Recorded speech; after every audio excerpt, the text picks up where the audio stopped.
Hello, I'm Alex Mansfield, the host of Manny Talks Shooting, and welcome to another episode.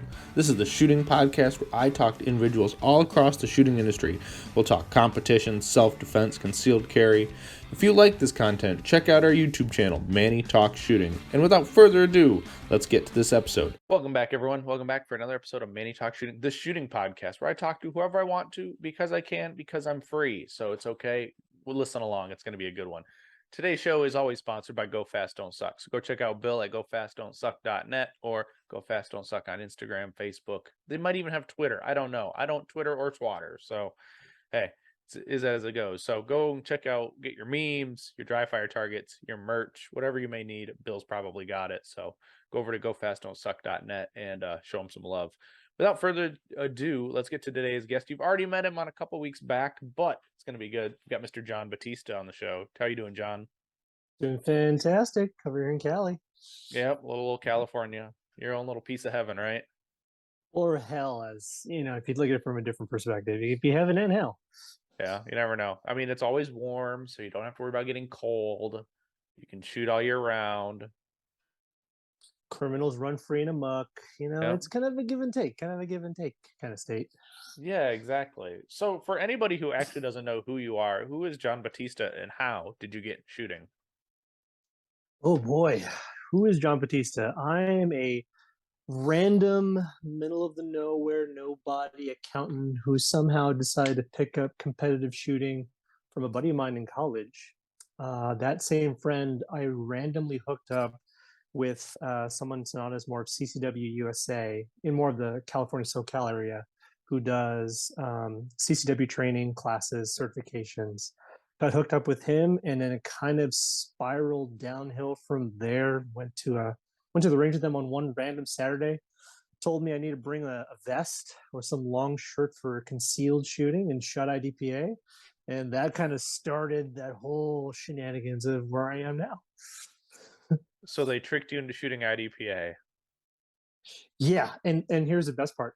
That same weekend, there was a gun shop in San Diego that actually had a special on Springfield XD40 service models with the holster, the mag pouch, and 3 mags. So not only it was more like, come to the range, why don't you buy this gun to come to the range? And I said, all right, let's do it. Bought a gun, waited 10 days, went to the range, it was perfect. So was that, I'm assuming that was your first firearm? That was my first firearm, yep. Springfield XD40. Ugh, I feel sorry for you. Do you still have it?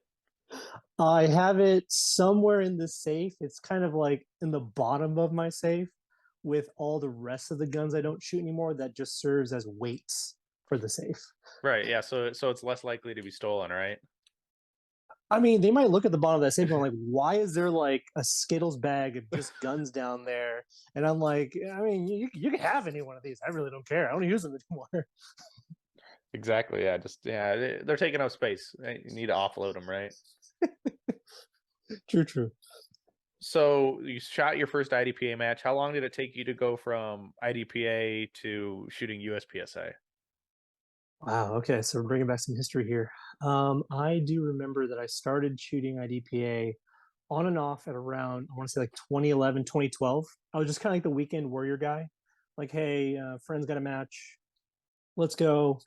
And then from the years going on from 2012 to 2013, that's when I started getting a little bit more serious in IDPA. Serious meaning I'm going to try and dry fire a little bit and maybe shoot one extra match a month and go to the local level 3s in Arizona and up in California State Championship.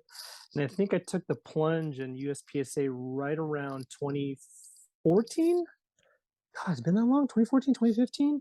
So I took that plunge and I kind of left IDPA as a, what was it, expert ESP shooter, enhanced service pistol shooter. Never really got to master and just thought, like, hey, I like those guys over there. They shoot a lot more bullets and they have a lot more fun. I want to see what's going on over there. Yeah, you don't have to worry about your vest I mean, back in that day, you probably had to worry about cover calls and everything, so. Cover calls, dropping mags. I'm just like, wait, I gotta stow this. I gotta stuff this mag in my belt somehow. Yep. Back then. Yeah, so much bull crap you had to worry about that you don't really need to worry about now. It's all good though. True. You're We you're in the learned. good you're in the good promised land of USPSA, where there's such thing as freestyle. Freestyle, endless freestyle. Yep. Unless you're shooting Virginia count, and then it's sad face.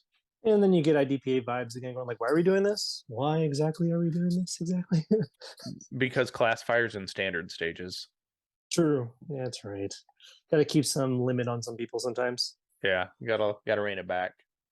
So, did you shot what production coming into USPSA then?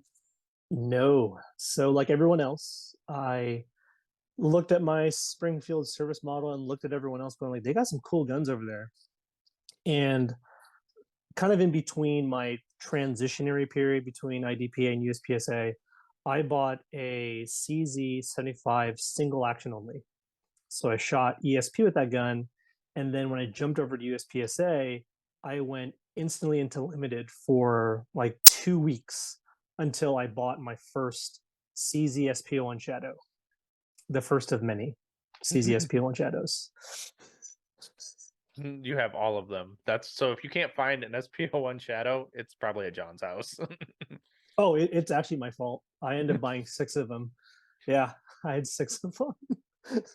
Now, how many of those do you have left? I have 4. I have 4. One's on each side of the bed. One is down in the safe. Another's under the couch, and one is in the car. But you don't have one on the toilet? No, those are the Glocks. Oh, Those are all the right. Glocks. Yeah, Because they yeah, can be those are the Glocks. submerged. Yeah. Well, I just have them duct taped to the back, man. Just like big duct tape, boom, Glock 17 downstairs. I think a 34th of flashlights in my little toilet up here. I think there's another like 26 that's in the guest bedroom somewhere. Wait, so why are you stealing Tony's gun? First of all, my apprentice, Sir Tony Wong, will tell you that he has indoctrinated me into believing in the G26 more than I stole it from him. I mean, you still haven't done crazy shit like Tony has with a G26. I shot his gun for a match or two. That was crazy enough for me, man. Yeah. I mean, I think the last iteration was like the Glock 34 barrel out of it. Yep, we Yep. shot that too. We did shoot that too, right around the same time as blowing up his G26 with his double charge type group at the same time. Oh, that was Yeah. a wild summer. Going crazy somewhere after another, right? Yeah. So you went into production with these shadows. What made you really like the CZ platform? So there was really a time when I jumped in to USP, like right when I jumped in after those like 2 or 3 weeks, there was a shooter that was rolling off out of USPSA. His name was Dean Kai, and he was the local bigwig production guy. And he had a bunch of Tang foes. And at the time, it was literally in my face going, okay, you have this first shadow. I have 2 others. Or you can get this Tangfolio stock 2 as your option. And I really got sunk into those 2 because I was looking at the top guys at my range, and they were either shooting Tangfo stock 2s or SPO1 shadows. And I had to make a decision, and I somehow gravitated towards the CZ just because I heard or didn't have a full understanding back then as I do now. But when I asked them, hey, what about like trigger work and whatnot, how easy it is to work on these 2 guns, everyone pointed me to the CZ rather than the Tangfos. That's the big reason why. Was there a misconception about that a CZ was easier to work on than a Tangfo? Well, funny enough, like when you work on the 2 platforms, like fundamentally they're kind of the same in terms of principle. Like there's a disconnector, there's a sear cage, there's a trigger return spring and whatnot. What was really funny is I got a chance after I made my decision, like weeks later, to go to another friend of mine who was working on stock 2s, and he taught me how to really work on the basics of CZs and Tankos. In that, we had a bunch of hammers and a bunch of triggers and a bunch of disconnectors for Tankos, specifically for the stock 2. And when we built one, you can't necessarily take that disconnector that was for one stock 2 and put it to another one, just because the tolerances are so weird. Unlike a CZ, where you could pretty much work on one SPO1 shadow, take those parts out, throw it into another SP1 shadow, and it would pretty much work without any fitment required as long as it worked on the first one. And that's kind of a weird thing about Tangfolios working on them over the years and really reinforcing that part.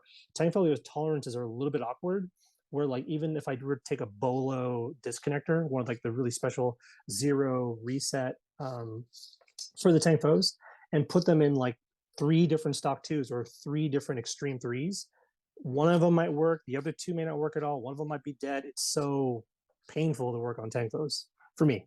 So I was kind of lucky to make that right decision. Mm-hmm.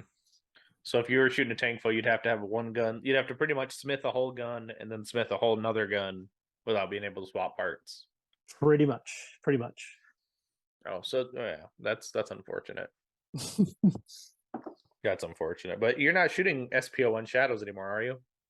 No. I have 8 Shadow 2s. Yeah, 8 Shadow 2s in the stable right now. 8 Shadow 2s. So you're saying is that you've crushed Robert by doubling your number of Shadow 2s. He looks up to me. He looks up to me what you can do when you don't have children. Yeah, that's true. But does he have more reloading components than you? Ooh, that's a tough one, man. Like, okay, for those who don't know Robert Wyatt, that man is a quiet, gentle individual. And then when you walk into his house, he's like a very simple guy. And you go into the basement and you turn the dark corner and you have to go down like 25 yards into his like little alcove. If you were to spark something in that basement, I'm pretty sure you'll level the house with how much stuff is in there. Just stuff. Well, yeah, that's true. That's don't do that, people. Don't find Robert's house and don't light it up. But he will shoot back at you with his like 150 power factor minor ammo. Oh yeah, it'll go through everything. Yeah, Yep. that thing is loud. I didn't see that. Yeah, we gotta fix that powder measure there, buddy. Couple clicks. Well, I did break his table actually. You broke his table? I broke his table in his press. So that was I don't I like Robert and I somehow like met and we became really good friends off the bat. Mm-hmm. The fun part was I stayed over at his house for a match, and for whatever reason, like I didn't have components or I didn't have bullets or something, and I was like, "Hey, Robert, I need to load some ammo." So I'm in his basement in that room where the press is on this table. And I'm looking at this table going like, this is the same table that you use in like high school that is really heavy, that's foldable, but it has like no balance whatsoever. And there's a 650 that's plopped on it. Mm-hmm. And Robert being being an ingenuitive individual, he has a bullet feeder on that 650. And it's homemade, like first 3D pressed, 3D printed bullet feeder. So I'm cranking through the rounds, right? And I realized this table is not mounted or secured to the wall. So imagine banging through on a 650 and the 650 is like tilting back in your face. You got bullets flying everywhere. Primers going sideways. And I'm like, shit, Robert, like what's going on here? So Robert like runs in there going like, what the are you doing to my press?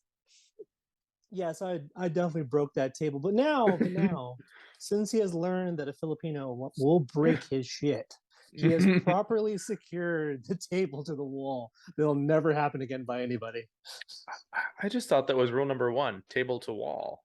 Like you'd expect more better out of a guy who does architecture, you know, like, hey, you want to like put things together, but apparently not for reloading. He's an architect, not an engineer, so that might be why.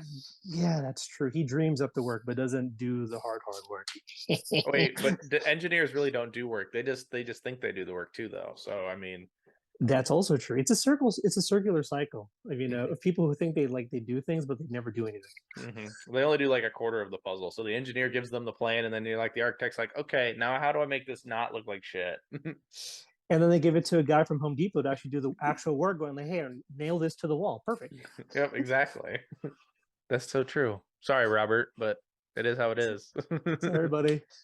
So John, have you taken any like formal like training classes? Formal, like is that I paid for it and longer than like an hour and on the range with somebody? Yeah, something like that. Yeah. No. The only time I've actually trained with someone who was in the range was actually a couple weeks ago when JJ was in town.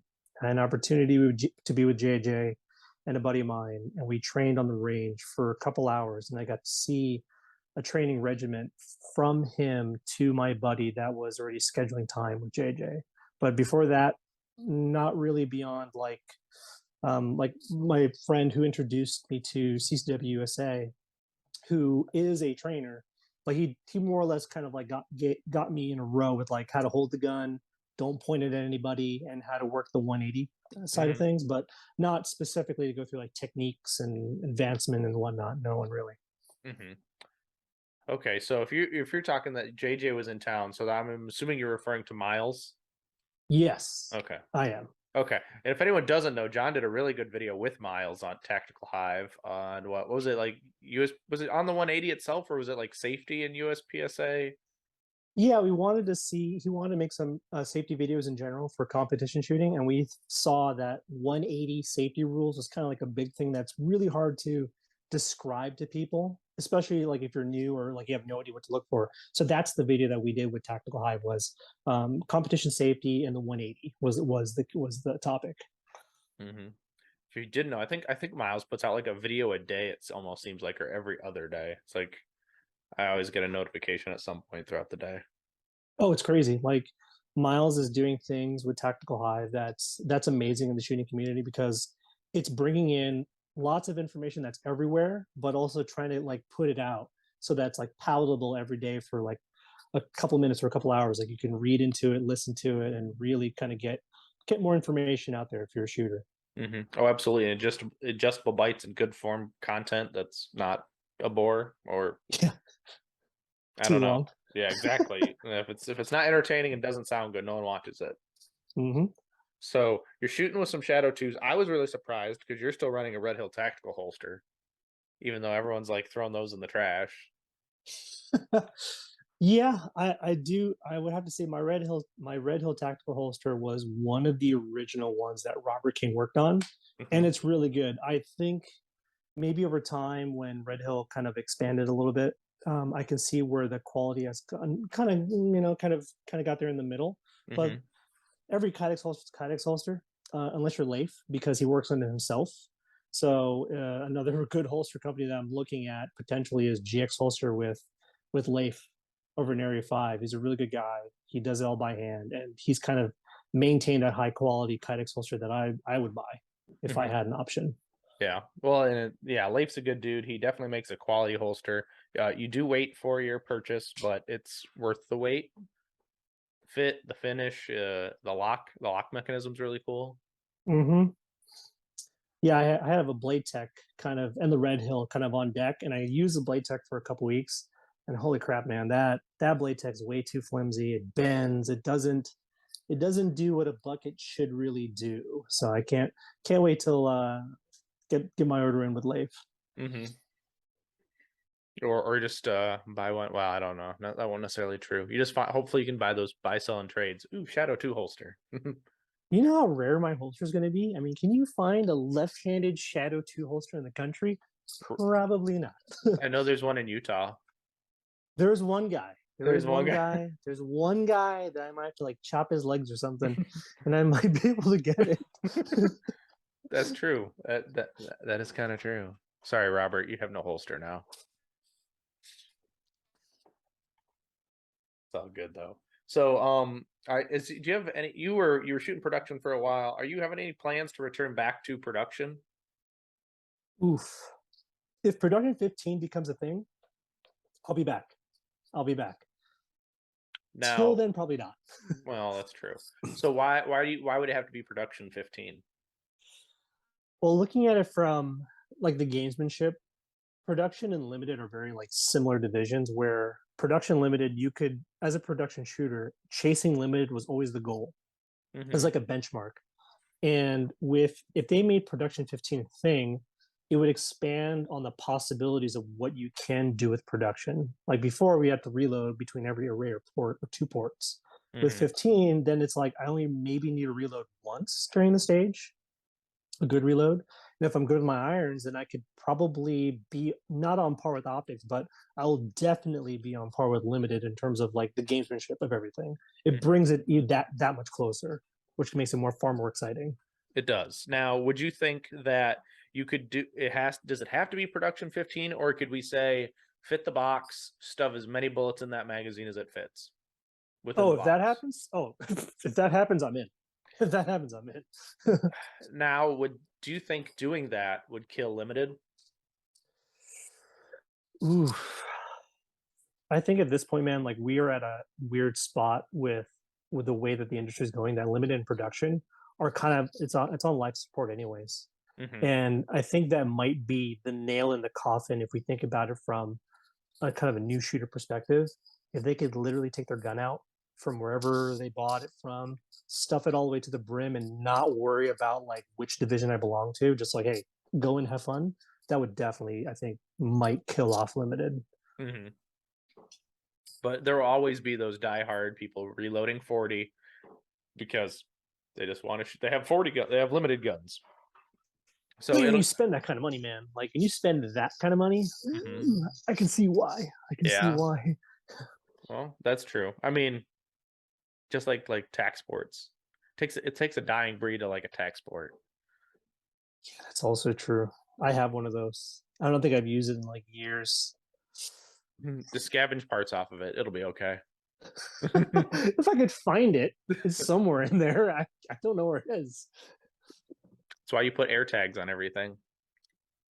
That would be really expensive. Yes, it would. Yeah, it would be. But then you know where everything is, though. Yeah, but then like my safe is going to be like a radio beacon to Apple at that point. Can you imagine the amplification of all those Apple tags in there? I guess so. Because yeah, they'd be like, "Holy shit! Why does someone have this many What? Apple tags?" Yeah, that is interesting. So yeah, because someone asked if you would return to production, but that's a good answer. I think something needs to be done with production to make it more viable because no one really likes 10 rounds. I mean, it really makes interesting stage planning, but from an official, from an RO standpoint, you're counting to 10 or 11 rounds, making sure, if we just didn't have to count, it would be fine too. Like, Yeah, that's true. I mean, I wish they just called it like I wish they like merged the division into like classic division or something or limited class or whatever it is that you don't have to as an R like think it from a CRO. Like how terrible would it be to try to count to 15 when you're worried about all these other things to be worried about? Foot faults, position, muzzle, et cetera, et cetera, et cetera. Now I got to count along the way. It's like my concern as an RSO primarily is to make sure you stay in the shooting area and you don't point the gun out at anyone else other than legally downrange. Like mhm, once we're past that, we're good. yeah. Well, yeah, and that's when you, especially if you're on a stage like in a major match like a level 3, when you're gonna have plenty of people on the stage, right? You got your guy running the tablet. He's looking for foot faults and whatnot. You got the guy running the timer, making sure the muzzle's downrange. Then you got the third guy who's like, "Well, what is your job? I guess count rounds for Count production." rounds. Yeah, but yeah. So I don't know. There needs to be something done. Production mixed with single stack, maybe with limited 10. Fuck, you can put limited in there. I don't care. Pick Yeah, your poison. just throw it all in there. Make it like irons only, an irons only division. We'll call it. Yeah. Yeah, it could work. We'll have to figure it out. But there's some validity to it because when you look at major mass participation, no one like there's some limited shooters, but not enough to warrant it. Oh man, like I want to know from those guys who actually have limited guns, like who bought into the division, if they were to allow a dot to be milled on your guns, because most limited shooters they have two, they bought two of them. So what Hmm. if you're allowed to just mill a dot or a plate system on there, so you can have your irons if you want to, but let's make limited with the dot because that's where the direction is. Like, I wonder what those limited invested shooters will do. Would they jump into it or would they go into carry optics instead? Ooh, that depends. Well, if they're already invested in like a limited gun, probably most like a 2011 platform. Most of them are in 40, so then they'll have to get rebarreled, and then you Sure. put a dot on it because they're not going to shoot 40 out of a slide ride. because I think they'd be chewing up dots faster than old Seymours. But our good buddy Sonny Morton over in area 8, he shoots he shoots production in 40 minor. Okay. Well, I mean, it works, especially if it's a dual gun. Like, you can shoot limited with it, or you can shoot production with it, or it's just a duty gun. So I guess it kind of makes sense. Yeah. I remember back in the day. This is when I first got into the sport. What show was it? It was on YouTube. The Hit Factor show? No, the Power. I don't know. Some guys from like Washington State, right? And this one guy loved shooting Glock 40s. He built a Glock 40 open gun. And it was right when Carry Optics kind of rolled out as a provisional division. Mm-hmm. So, and that was kind of cool. But I mean, I can understand somebody who's that invested in a caliber to just be like, screw it. I don't care if I get like limited on something. It's just what I want to do. Right. Now I'm actually curious because now I'm trying to find him. Yeah. Let me see if I can find him. So dude in like Washington State, huh? It was like 3 of them. It was like, yep, the Power Factor show. That's what it was. And they ran for like 6 years, like of doing like YouTube and like podcast stuff. But and then they stopped. It made me sad. Oh, what happened? They just decided to stop doing it. It was like a group of 3 or 4 dudes doing it, so it was kind of cool. If anyone wants to really look into some nostalgia, Power Factor show. Dude, the guns they got on there's nostalgia for sure. I mean, jeez, look at that. Yeah. So a lot of people asked about your magical sweater. So I need to know about this sweater. Does it give you speed? Oh, the hoodie. Mm-hmm. The hoodie. So this is very strange for people who do know me, the fact that they could actually see skin on my arms. But you know how it is when you're on the range, like there's people that would randomly come up to me, like in public, and I would have to do this to them. I would have to do this and then do this to kind of like see the eyes and ears to figure out like, who are you again? Mm-hmm. So for people who know me, they see me on the range anywhere in the country, and I will have a hoodie on, and it doesn't matter what weather it is. So how that came to be was it was kind of a joke, really. So one of my friends, he's from Syria, and I asked him about the Muslim culture and trying to understand a little bit more about him. And I was like, why do you guys wear like long, like why do the women wear black and long dresses? And he goes through that cultural thing. I'm like, don't you guys like die in the heat? And he's like, no, man, it actually helps when your body's fully covered. So then I'm like thinking, wait, if I cover my body, what will that do if I'm in like Southern California heat during the summer? Like, will that actually help? So when I started shooting, I just kind of kept my hoodie on. It was like cold in the morning, it'll get hot in the afternoon, but I never actually took it off. And over time, like I just never took off the hoodie. And I've noticed people complaining more about the heat. Then I realized that hoodie has basically made me a glorified gator cooler where the sun is always blocked. Like there's a thin layer of sweat that's like on my skin and on the t-shirts underneath. And all I need is like a breeze to come on by. And then that heat trap layer between my skin, my shirt, and the hoodie kind of goes away. So like I'm a walking gator cooler, man. And it protects me against the sun. So that's why I love that hoodie. Yeah. Now, is that hoodie in particular, or do you swap hoodies? So I have 24 hoodies, I think. And that's the longest one that's currently in service. So I have to retire that particular hoodie at the end of the year. But I do have 23 others from the same company that's ready to go when I need to. Now, how many matches do you think are on that one hoodie? Oh God. We're talking about COVID, man. So I don't know, 20. There might be around 70 matches in that hoodie in a span of 3 years. Like that hoodie was black, by the way. Yeah. Jet black. I think it's time to get it put in a shadow box. True. I need to frame it, actually. There you go. But yeah, that makes sense though, because everyone tries to keep the sun off their skin. They're wearing like the t-shirt and like the arm gaiters and the high socks. It makes sense. Just wear pants and a hoodie. Exactly. Everyone's got one. Just Yeah. throw it on. You're Well, fine. especially when you ever like you take it off like after the first stage because now I'm warm now, and then you're like, that makes sense though. So what is your training schedule like? Right now, Yeah. my training schedule is I'll drive. I have a dry fire call with a couple buddies of mine, Monday, Wednesday, and Friday, and it's kind of like a dual dry fire session. Talk about shooting, talk about life, talk about whatever politics going on, the shenanigans of USPSA. But that's more of a hard deadline dry fire that I have, and then I'll mix it in with Tuesday, Thursdays. I'll also dry fire for about 30 minutes to an hour max. Anything beyond that's kind of rough. And then my local matches, the locals, I call them local practices. Practices. I'll shoot those. I have the SoCal scene is you could practically shoot Saturdays and Sundays every week. So on heavy days before majors, I'll shoot Saturday and Sunday at a local practice, as I call them. So Hmm. I'm doing something every day of the week. Now, do you go out? Do you only go practice at these locals, or will you actually go and have like a live fire session sometimes too? So here's the fun part.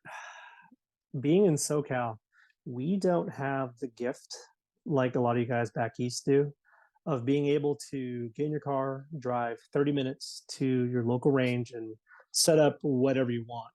So really for the past like 7 years I've been shooting or 6 years I've been shooting USPSA, I've had maybe count my hands and my toes time on the range during midweek. Everything else has been either the weekend local practices or dry fire that happens midweek. After Hmm. that, I really don't have any live fire. Nowadays, I'll have the opportunity. I do have opportunities to make some live fire midweek, but that's only happened within the last year or so. Hmm. Is it just due to the skier schedule, or is it more of like the range isn't available at that point? A little bit of both. Talking to some people over in like Area 6, some of you guys in Area 5. Like once you get out of work at like 4 o'clock or 5 o'clock, you can hit the range for 30 minutes with like no intrusion. Just get on the range, pop 50 rounds, and be done with it. Like I wish I can do that. But here in SoCal, there's only, in San Diego in particular, there is the indoor ranges that give a really good like way to just to shoot, but to do any legitimate practice, in my opinion, I don't have any availability to actually put something on a bay and go. There's nothing like that in SoCal midweek. Oh, that's a bummer. But okay, I understand that. Yeah, because you're in SoCal, and you were as you were saying, you can shoot a match what every other day, every other weekend day. It No, seems like every every Saturday set. Sunday, every Saturday Sunday. So what's your radar, like your radius of what's your closest match to you and your farthest match? So in sunny San Diego, I'll shoot the Paula match, which is my local LDF club, and they host a second and fourth Sunday. That's about a 45-minute drive for me. The Saturday matches can either be split between Prado Run and Gun, which is at the Prado Olympic Shooting Park in Chino, which is like an hour and a half away from central LA if you go east. And that's about a 2.5 hour drive. If I go to NRG, which is Norco Running Gun Club, which is held by Jojo Vidans, his range is kind of 30 minutes away from that. So it's a 3 hour drive to get to that range. Mm-hmm. Then there's other local clubs like Swipple, which is a buddy of mine who's in the kind of central northern LA area. And then there's one range I haven't been to, which is CTA with the SoCal Practical Shooting Scene, which has just got under new management with Fujitan. And they hold their matches every third or second and fourth Saturday. But that's a heck of a long drive for me. So those two other matches a little more rare that I'll go to. Mm. Yeah, okay, that makes sense. But yeah, you're kind of like us where it's kind of spread out, it's not like there's four clubs in a half hour. It's all like, yep, you got a close one, and then you're like, gotta drive. Yeah, a Well, little carpooling. yeah, well, I guess it doesn't help in San Diego because your 45 minutes could be 20 miles because due to traffic, though. It's not bad. Like San Diego traffic is not bad, but it's like that. Just LA in general is the worst thing on earth. It's like Atlanta, Georgia, and that circle of death that I fly over every once in a while, or Dallas, Texas, when you got the same circle and you see the traffic of no end in there. Mm-hmm. So yeah, I don't like that. I'm lucky enough where it's kind of just straight shots everywhere, but it's for me, Far.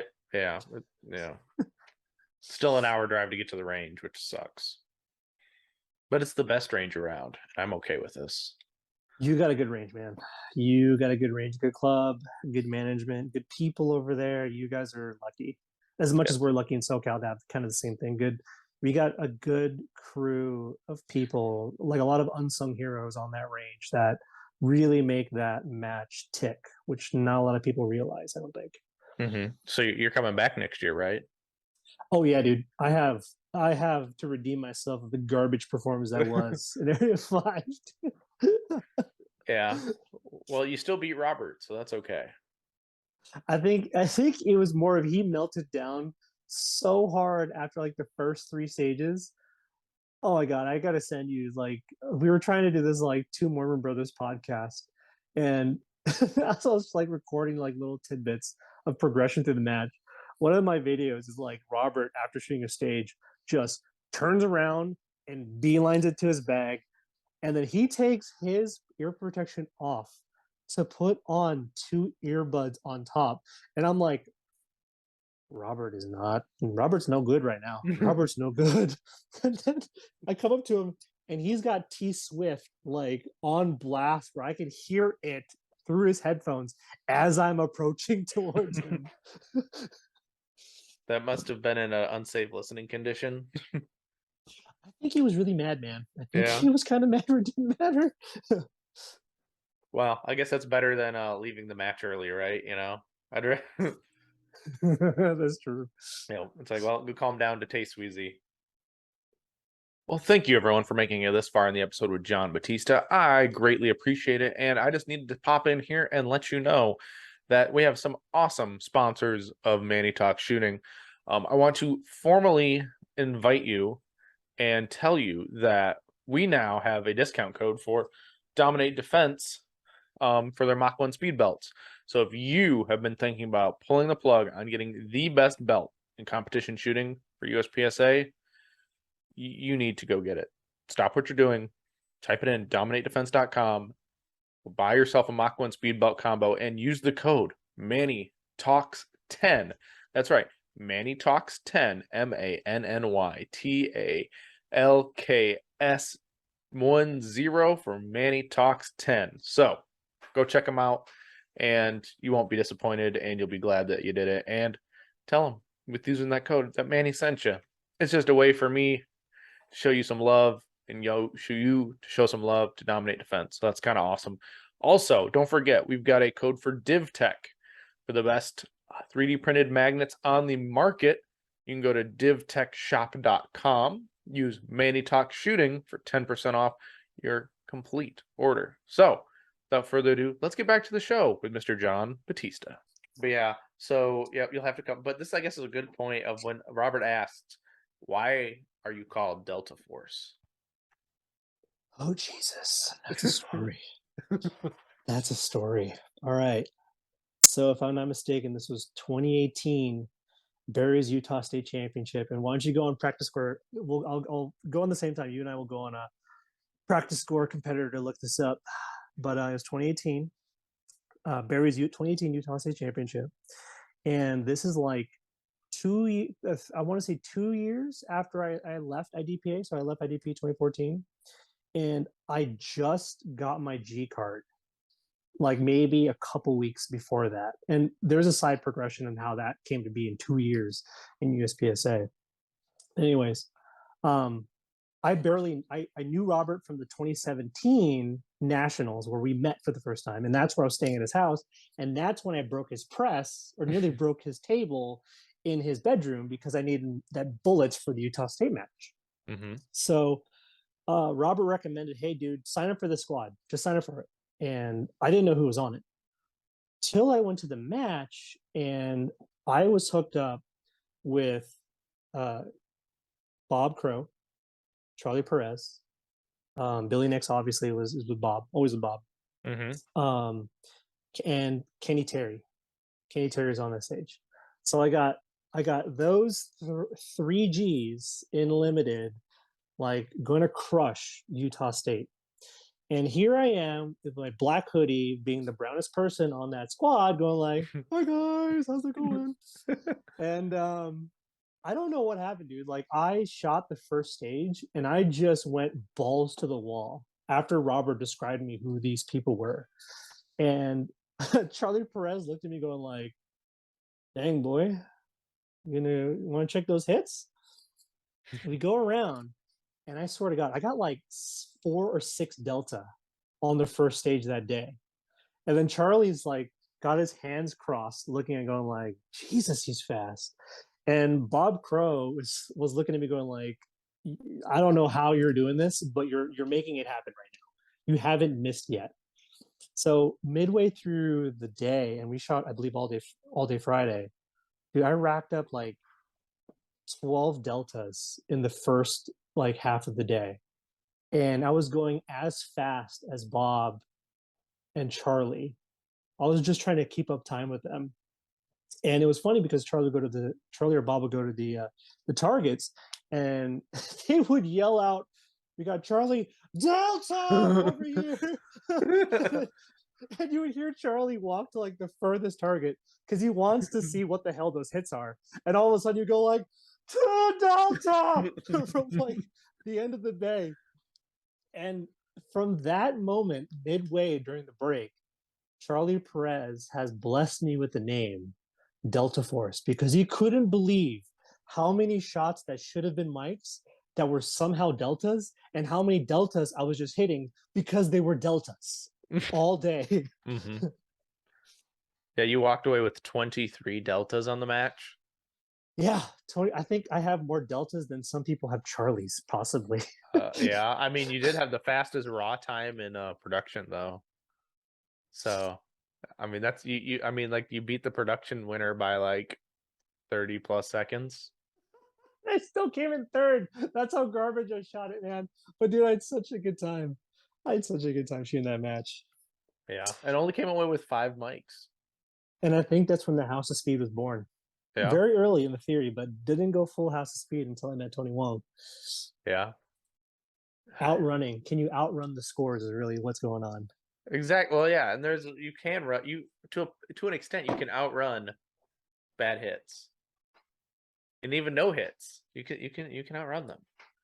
Yeah, you can. If you're like trying to get up in the game, which is the funniest thing. Let's table this side. The top 5 cannot outrun their hits. Let's put it that way. Because those Right. guys are running at like peak efficiency for what we know right now as like maximum efficiency as a shooter. But anyone who's really coming up in the game that's like, I want to say, like a B or A class shooter, like you know what you're doing.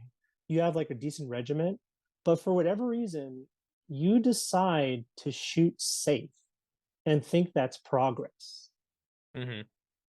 And you'll never understand like the give and take of trying to go faster than you think you could before to see what you can do with that speed. And that's kind of one of the essences of like Tony and I's little theory about the House of Speed. It's like people have this big thing about they want to shoot well, but their progression is so slow because of this, because of the shackles I call it, the Mm-hmm. mental shackles they put on themselves, and speed is one of them. Like one of them is a critical sense of speed. Yeah, and even like, and you're probably meaning the speed of shooting, the speed of reloading, the speed of running, everything at max speed. Oh yeah, but let's even take something a little more simpler. Your gun is loaded. Let's just Mm-hmm. take the simple essence of your gun is completely loaded. You can engage targets. It's that particular point in time when your gun is loaded, people choose to shoot slow Mm-hmm. and slower because they want to get their hits, but without necessarily understanding like there's a hold speed bucket that you're not even touching because you're too far concerned with your hits. And I'm talking for people who are in a more comparable level in shooting in general. I'm not talking about the D class who are doing this because Lord knows they're not safe yet. But but but anyone who's like at that level, it's like, okay, man, you're dry firing, you're starting to listen to different podcasts, watching Instagram, looking at different instructors, taking a class from somebody. I think people just choose too much not to shoot fast, just from that one part. Yeah, you're probably right. Yeah, they just don't want to shoot fast, or they're getting too comfortable, as you put it. As it's like, Yeah. you got to be able to throw the wheels off at some point and just let it rip, right? Or I'd say throw the wheels off completely all the way till you're almost to the borderline unsafe, so you can actually understand what it means to be almost unwheel, like you can barely hold on to your gun Mm-hmm. because no one wants to touch that degree because they're too scared. But you can in practice, you can in the locals, Mm-hmm. you can do whatever you want to do, but you just choose not to do it. Right. Now, when you think about stage 13 from Area 5, is that the one time you kind of put the House of Speed to the side with the disaster factor that high? So, okay, oh man. So between you and I know you're going out with this, it's like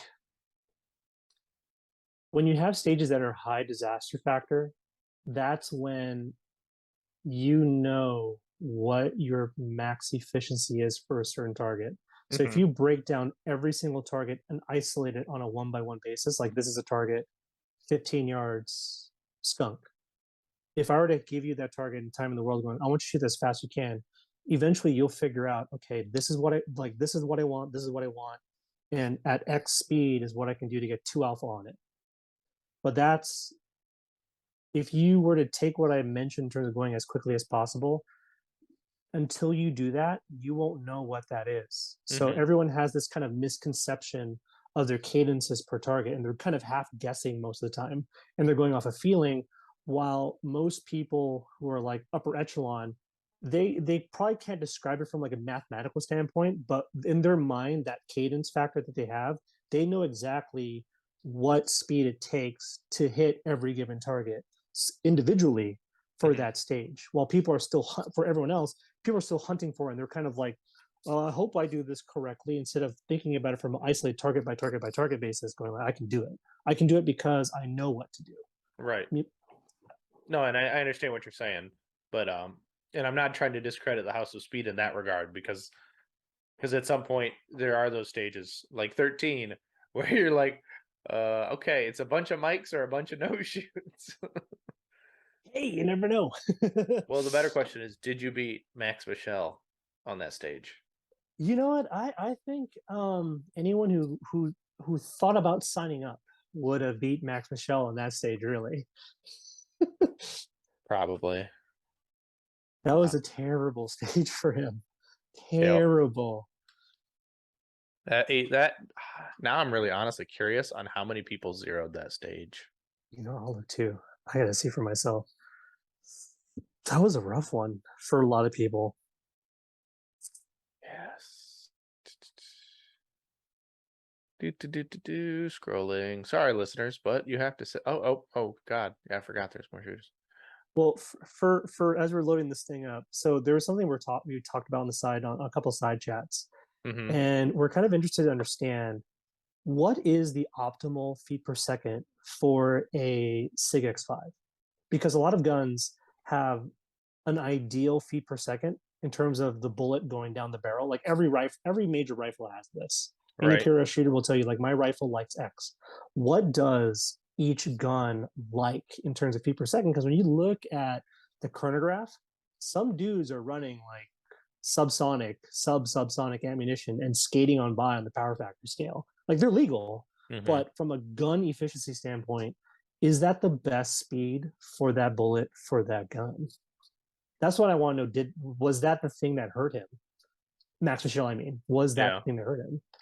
that's a good question. Oh, because you're talking about, because I think Robert brought or someone brought this up. I think it was Robert. But depending on how high your classification was, is how low your your power factor was on your gun. Oh, it's inverted. It's totally inverted, dude. Mm-hmm. And oh my god, please don't. Oh man, I hope no one catches on to this, because it's a thing, dude, Mm-hmm. for people to like do gear chasing. Well, they'll chase that power factor to the nth degree. when they're pretty crappy at shooting anyways. Like, it doesn't matter what bullet goes through your gun. Like, you're not that good. Just focus on the shooting first. Right. Yeah, and make sure you can pass chrono. I mean, passing chrono. And the answer was 40 people zeroed that stage out of 287. That is rough. Yeah, there's no bueno.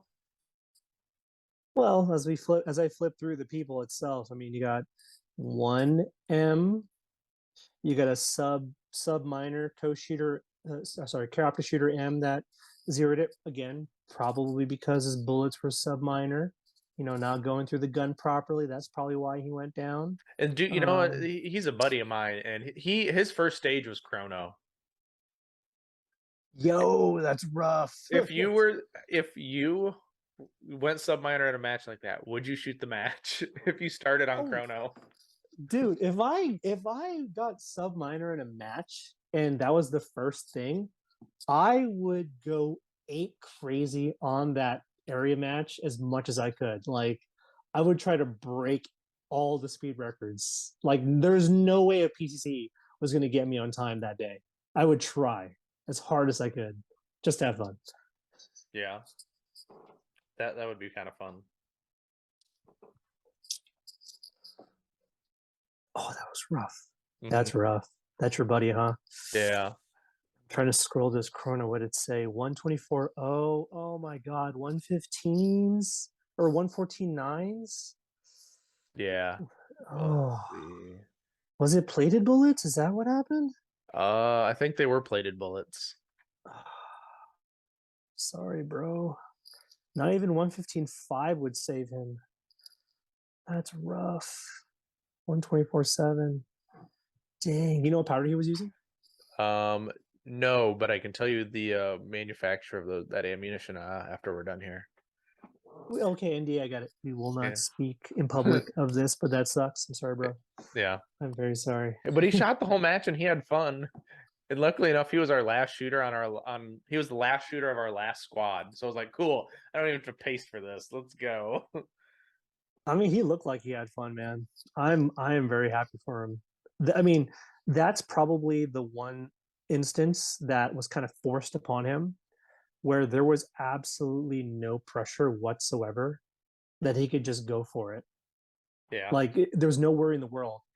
And what's really hilarious, that's the mentality that I search for every time I shoot.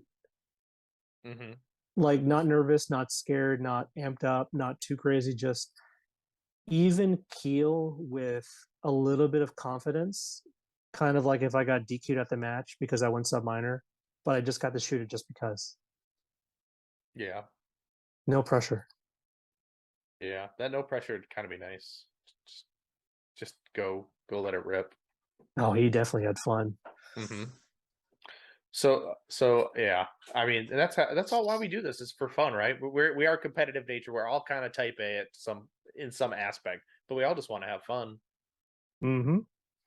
Absolutely. Until we start training with me, then I become kind of a little bit more of a Nazi than Robert does. Yeah. And I get really analytical over stuff.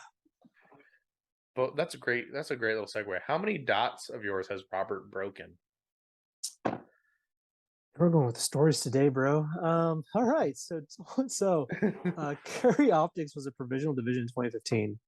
I didn't get into it until like 2016, 2017 or so. And I went through, me personally, a number of dots. And I'll give you the final number at the end of this. But at nationals, at SUPs for Carry Optics, imagine showing up before the match.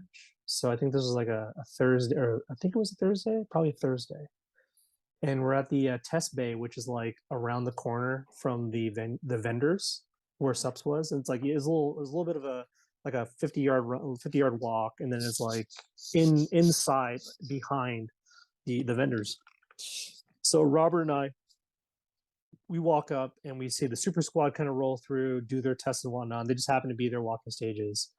And I go up there, and at the time I had a light and slide that was done by CZ Custom. Thank you, Stu, for getting that done super, super quick. Love you guys. So we start test firing the gun, and I'm like, I'm feeling good. I'm hitting exactly where I want to hit. Everything's fine.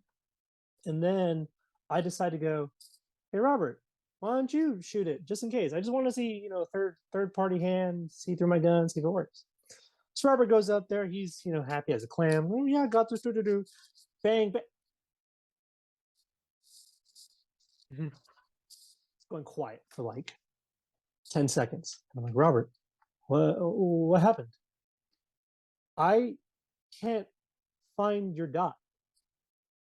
I'm like, what? I don't see the dot at all.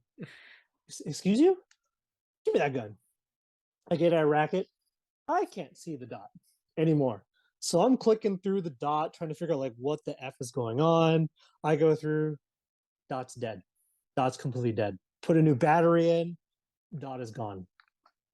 Go to the backup gun. Do the same thing. Plug, plug, plug, plug, plug. Everything's fine. And it's a Robert. Bang, bang, bang. Your dot is loose. That was the first day.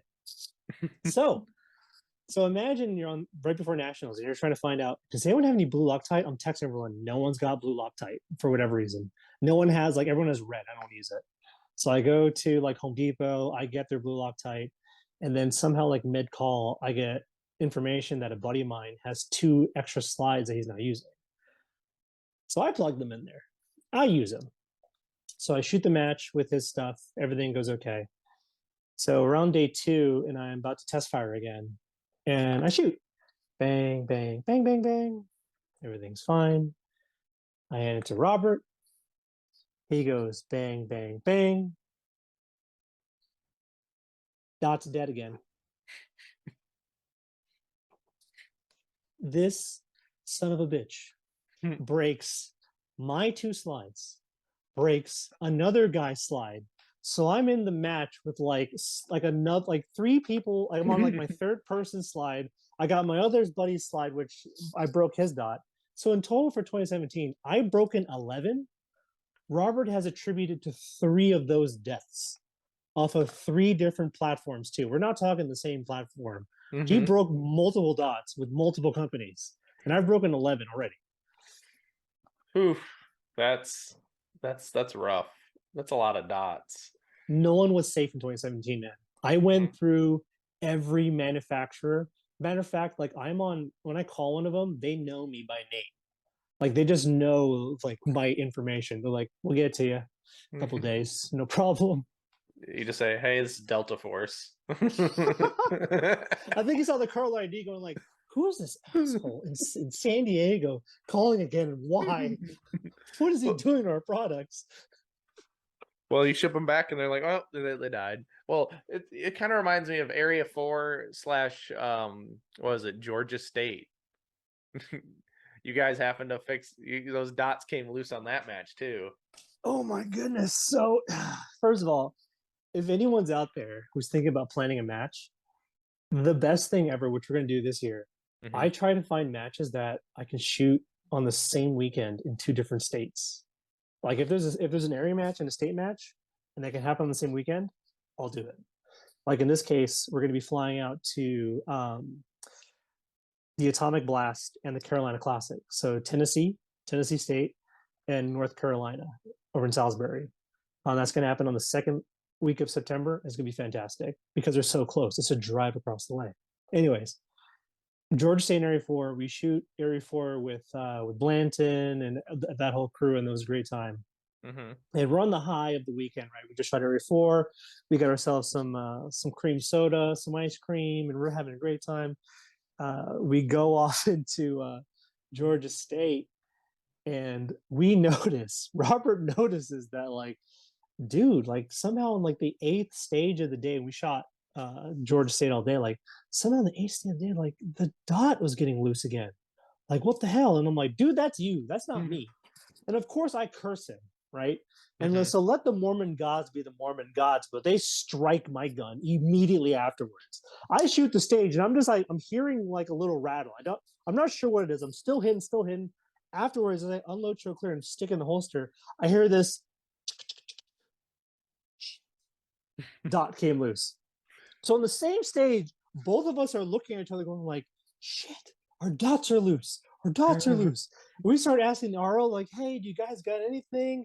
And I forgot the RO name. I forgot who it was, but bless your heart and thank you very much. He was an RO of the stage, and in his truck, he had Vibratite, I think, on him. So before the last stage, you see Robert, me, RO on the safety table, and you got two Shadow 2s with the plates off, screws everywhere, Vibratite. We're trying to like clean off the screws as best as possible with the tools we got to make them better. And we literally cinch as hard as we can those two dots and shoot the last stage. That was rough, dude. That was rough. So how was the return to zero on those? It was perfect. Right on. It was dead perfect. Like the SRO system on a Shadow 2 Optics Ready, if you, for whatever reason, and I have another situation where the dot mounting screw sheared off because I didn't have any maintenance schedule on it. After a buddy of mine stripped the screw that was stuck in the plate, and at the same time, when Robert and I put those optics back on after the stage, they held on to zero perfectly. It's pretty nice. I think it's because the SROs. I think it's because the SROs are good. I mean, yeah, they do last for a while. I was thinking about putting an SR on my open gun, but then I talked myself out of it. What'd you get? I went with the RTS2 for the open gun. Oh, RTS2 is good. Well, the nice RTS2 is thing is nice. I can get a nice big 8 MOA dot. Big dots are good. So we talked about that a little bit. A friend of mine was kind of the same boat, except he had a Seymour and 4 MOA, but he had that thing cranked up all the way. So then when I got him to get into another Seymour that was an 8 MOA, but dial it down where it wasn't blooming on you, but just enough where like the dot is clean but bright enough. That was the best of both worlds. I wish the SRO was at least an 8 MOA so I could do exactly that. Don't let it bloom, but let it be bright enough, but it's still a perfect circle. Right, yeah. That's how my SRO is now on my carry optics gun. Is it's not that bright. It's bright enough to see, but it's not too bright where it's bloomy. And my astigmatism is horrible as it is. So I've really got to work my correct. I can't shoot. Well, honestly, I can't see without my lenses. So I really shouldn't even. I shouldn't even shoot without lenses either.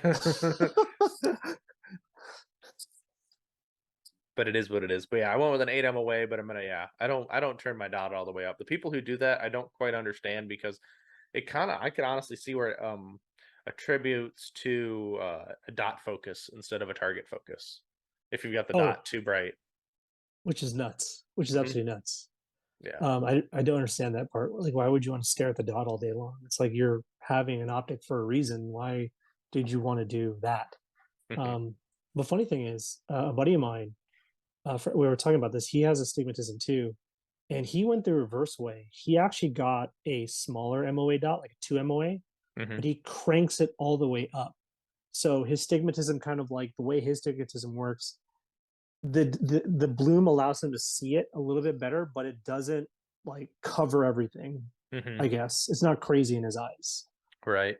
Now, for me, like if you look at a 1 MOA SRO or an RMR, I can't even see the dot, even if it's like really bright. It's like my eyes can't pick up that 1 MOA. Oh, okay.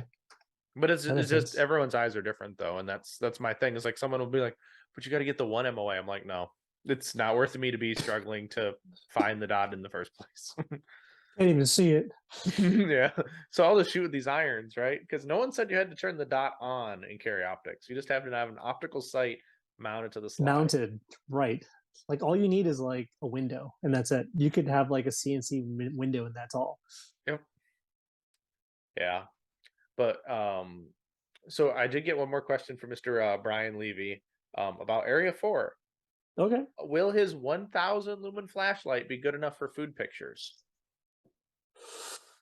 You know, it might actually, depending on how dark of a restaurant you go to in poor old Tulsa, Oklahoma. Because I swear to God, what's going to happen is we're going to be at this nice old good old restaurant, and then I got Levy, Blanton, Yee, Robert, and there's maybe 7,000 lumens hitting that table just so I can get a proper food picture, it might be enough. It just might be enough. How many people make fun of you for taking food pictures? You know what? I think everyone does for a little while, and then it's like, yeah, hey, do you remember that one restaurant we ate last year? And they end up asking me for the geolocation so they can eat there again. Oh, so there you go. That's warranted then, right? I am the archive, I Hmm. guess. I'm the archive of eats. Right. Well, you just scroll through your phone and then it shows you the location of where I mean, that's the power of an iPhone. It stalks you enough to know where you're at all times, no matter what. Oh God, that's true. It has helped out a bunch of times though, I have to be honest. Like of remembering where in Kentucky I went to eat because they had this like flight of bourbon that I couldn't remember what was on the menu. And I figured it out Mm. from that alone. Okay, so it saves you sometimes, right? Just a little bit. Right. So we are getting near the end of our time together, which is not a bad deal. But there was a couple more questions I want to hit. Sure. What drills, live fire and dry fire, do you think will get people get the most bang for their buck out of?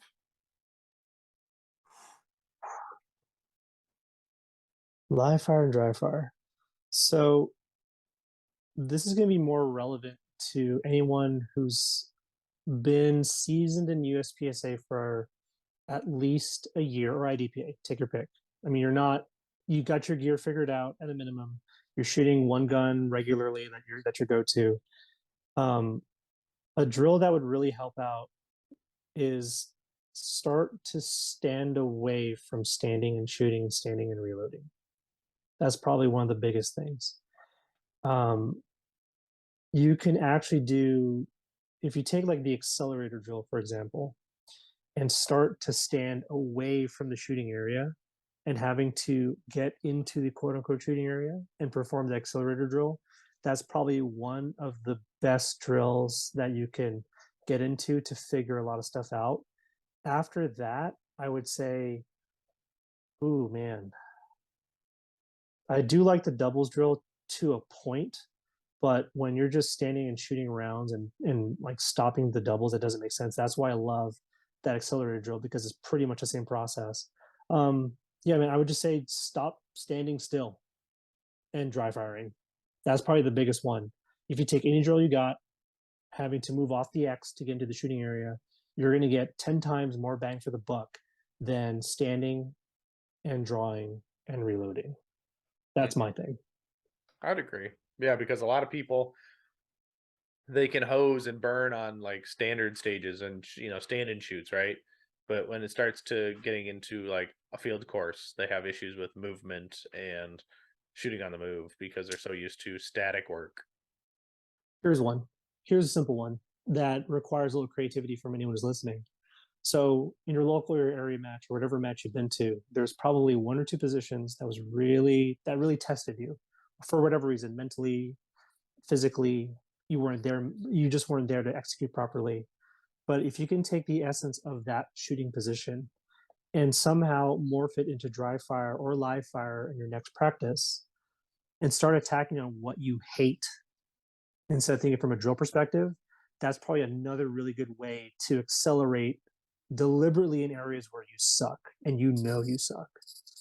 Because after a stage, like you would stand there going, "Man, that was terrible," for various reasons. Like either I was checked out or whatever. But if you could find a stage or a situation that you were there mentally at minimum, but you could not execute for whatever reason, a failure in the grip, trigger pull, sight, you were not indexed properly, body position was terrible, whatever reason. If you could practice that the next day or at the next practice and keep going at that way for perpetuity, you'll start to find a lot better shooting. Hmm. Oh yeah, yeah. When you take those downsides, those negatives, the bad performances, and you turn them into a strength, yeah, you're just gonna leaps and bounds above what you were doing. Mm-hmm. So yeah, so shoot tuxes at 30 yards with bobbing poppers. I mean, those are rare, man. Like y'all put some weird, you put some like really random, like, oh, that's cool. I've only seen that in like Russia. but now it's here on home soil. Yeah, exactly. I mean, it was kind of cool. I would like to see the swing, because Area 3 had swinging steel. That was kind of cool. Dude, I can't wait for that to be a regular thing. Mm-hmm. I can't wait for that to be a regular thing to expose people with paper. Oh yeah, yeah. I will. That'd be it'd be beneficial. We might have one. I'll see if I can get one for next year. Please, bunnies, like a little Mm-hmm. twofer, like behind a little, like True Russia style, or like it's just like it does this to you, like it just does this to you every time you miss. It's just like, hey, hey. I like that. We can make that happen. That'd be cool. That would be really be cool. So John, throughout your whole shooting, like, who have been some people who really like supported you or kind of helped you, helped mentor you? Ooh, man, mentorship. I would say it's more of like a working collaboration with people over the years. So my whole thing about how I've like accelerated is more or less no different than a little kid watching Michael Jordan back in like the 90s. You try to emulate that person. So for me, it's more or less with information technology. I would constantly be viewing videos of the best Mm-hmm. in every division and trying to figure out what what are the good things that person does and try to understand like the different physicality differences, like if he's tall or short, or if he's got like more muscular, less muscular. Try to understand like characteristically what makes him good and why does he do it well. So more or less watching people was the biggest thing. So in my local area, we had the gift of a lot of people who were very unique in their certain skill sets, but they were very good at one thing. Either one guy was really good at shooting, another guy was really good at running. But one person that was really kind of changed the game for a little bit for me was actually fucking Tony. Like Tony Wong was like probably one of the first people in a while that like we sat down and actually talked shop at more of like where I'm at today, and really challenge each other mentally and like, why do you do this? Like, why does this make sense? Why is this theoretically good?